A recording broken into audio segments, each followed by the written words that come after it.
Assalamu alaikum. Welcome back to another video. I hope you people are doing well.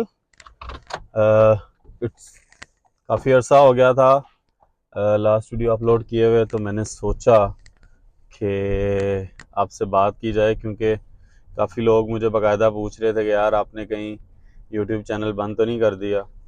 तो मैंने कहा इसी हवाले से चलें, थोड़ी बहुत आपसे बात भी हो जाएगी। बात ये है कि आज का जो टॉपिक है वो आपने थंबनेल पे देख लिया होगा कि how to change your course when you came here in Australia. तो मोस्ट ऑफ द टाइम ये होता है कि हम लोग लेवल 1 की यूनिवर्सिटी में अप्लाई करते हैं और उसके बाद जाहिर सी बात है उसकी वीज़ा रेशो भी अच्छी होती है। ये तो बाई लक होता है, आजकल तो हालात काफ़ी ज़्यादा टाइट हुए हुए हैं ना।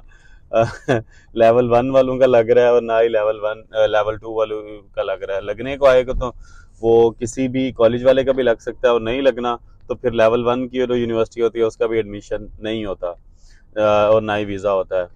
तो बेसिकली जो आज की वीडियो है, जैसे मैंने आपको पहले बताया, वो ये है कि how to change your course. तो हम लोग क्या करते हैं कि कंसल्टेंट यही हमें गाइड करते हैं कि जिसमें फॉर एग्जांपल एक बंदा है वो मास्टर्स के लिए आ रहा है। अगर मैं अपना ही आपको बताऊं तो मेरी जो ग्रेजुएशन थी वो अकाउंटिंग में थी। तो आल दो मैं अकाउंटिंग में मेरा कोई भी इंटरेस्ट नहीं है, ना ही ग्रेजुएशन के हवाले से था, लेकिन समहाउ मैंने ग्रेजुएशन की अकाउंटिंग में। और उसके बाद फिर मेरे कंसल्टेंट ने यही बोला कि आप ऐसा करें कि अकाउंटिंग में ही आप अप्लाई करें मास्टर्स के लिए। तो उसके लिए फिर मुझे अप्लाई करना पड़ा। जैसे मे बी आप अगर पहले मेरी वीडियोस देख रहे हो तो उसमें आपको पता होगा कि मैंने कर्टिन में मास्टर्स इन प्रोफेशनल अकाउंटिंग में मैं आया था। तो फिर मैं रेगुलर क्लासेस वगैरह लेता रहा और उसके बाद फिर मैंने एग्जाम्स भी दिए और जो असाइनमेंट्स थी वो भी मैं करता रहा जितनी हो सकती थी। और ये अब फॉर्मेलिटी ही थी, क्योंकि मैंने सोचा हुआ था कि मैंने कोर्स चेंज करना है।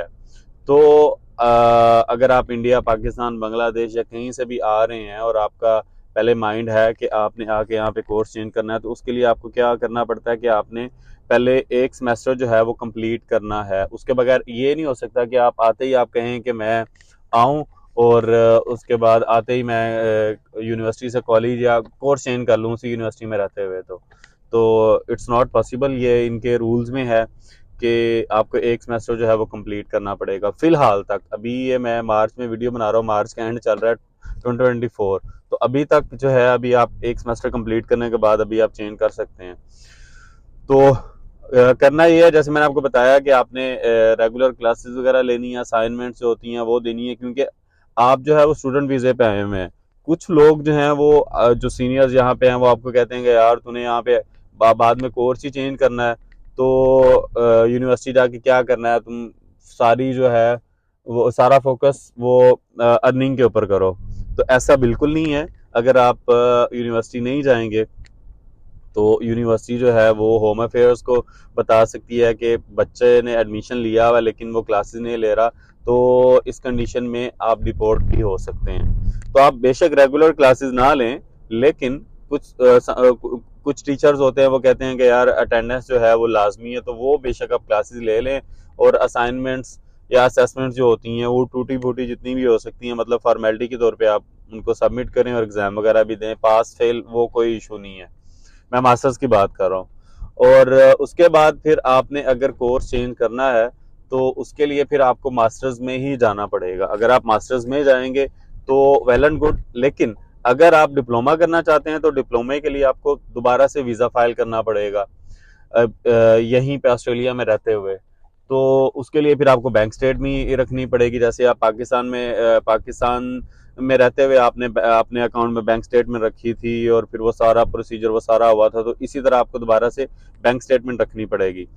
तो उसमें डिप्लोमा में वैसे आजकल तो जब मैं आया था तकरीबन मुझे 9 से 10 महीने होने वाले हैं, तो तब कुकरी और ऑटोमोटिव और कंस्ट्रक्शन, पेंटिंग, इस तरह का काफ़ी ज़्यादा रुझान था। तो मेरा तो पहले भी मोटिव नहीं था कि मैंने डिप्लोमा करना है। तो मैं तो मास्टर्स में ही गया था, क्योंकि मैंने जैसे आपको बताया कि मास्टर्स अगर आप डाउनग्रेड जाएंगे तो आपको फिर वीज़ा फाइल करना पड़ेगा फिर से। तो मैंने दोबारा मास्टर्स ही गया था। मैंने मास्टर्स इन आईटी के अंदर आजकल मैंने एडमिशन लिया हुआ है। तो एक तो रीज़न ये था कि जो अकाउंटिंग है, जितने भी हम लोग आते हैं मतलब पाकिस्तान, इंडिया, बांग्लादेश, नेपाल से, तो हम लोगों का मेन मोटिव तो यही होता है ना कि यार कल को हमने इंशाल्लाह पीआर लेनी है। तो अकाउंटिंग पीआर व्यू से उसके काफ़ी ज़्यादा पॉइंट्स उसमें चाहिए थे। तो फिर इसीलिए मैंने यही सोचा कि यार आईटी के, मतलब आईटी के भी चाहिए लेकिन आईटी के एज़ कम्पेयर टू जो है वो अकाउंटिंग ज़रा कम चाहिए। तो मेन मोटिव यही था पीआर का, तो इसलिए फिर मैंने मूव किया। और दूसरा, मैं कर्टिन में था तो कर्टिन की फ़ी काफ़ी ज़्यादा थी, तो उसके लिए फिर मैं एक कॉलेज में गया हूँ, वो भी लेवल 1 का कॉलेज है। और करना आपने कुछ भी नहीं है, जैसे मैंने आपको बार बार यही कह रहा हूँ, क्लास ही लेनी है। जब आपके एग्जाम्स वगैरह हो जाएंगे तो फिर आपने कंसल्ट करके, जो भी मतलब कि आपको आपका कंसल्टेंट बताएगा कि इस कोर्स में अगर आप जाओगे तो पीआर के पॉइंट ऑफ व्यू से वो अच्छा है, उसमें आप जाएं। और वो आपको सीओ ही निकलवा देगा किसी भी कॉलेज में, बेशक आपने जाना है या किसी भी यूनिवर्सिटी में जाना है, सीओ ही निकलवाएं। सीओ ही निकलवाने के बाद उसकी कोई स्पेसिफिक फ़ी होती है वो दें।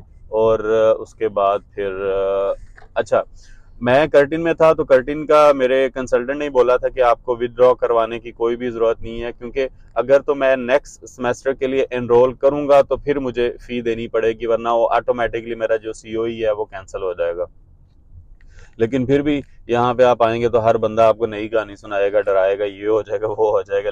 तो फिर एक फॉर्म था वो मैंने फिल किया और फिर यूनिवर्सिटी को मेल की कि मैं इस तरह यूनिवर्सिटी चेंज करना चाह रहा हूँ। तो उन्होंने कहा इट्स ओके, लेकिन उन्होंने कहा कि हम लोग जो है वो होम अफेयर्स को भी नोटिफाई करेंगे। तो उस वो कोई इशू नहीं है, मतलब वक्ती तौर पे बंदा डरता है कि होम अफेयर्स को पता चलेगा, वो कहेंगे कि इसने कॉलेज चेंज किया, यूनिवर्सिटी चेंज किया, तो इट डजेंट मैटर। तो इतनी सी बात है, फिर दूसरे कॉलेज या यूनिवर्सिटी में जाएं आप, लेकिन जिसमें भी जाना है आपने फिर सोच समझ के जाना है। एक ही दफ़ा आपने डिसीजन लेना है कि मैं कौन से कोर्स में जाऊंगा, क्योंकि ये डेली बेसिस पे चेंज नहीं होता, एक ही दफ़ा आपने करना है।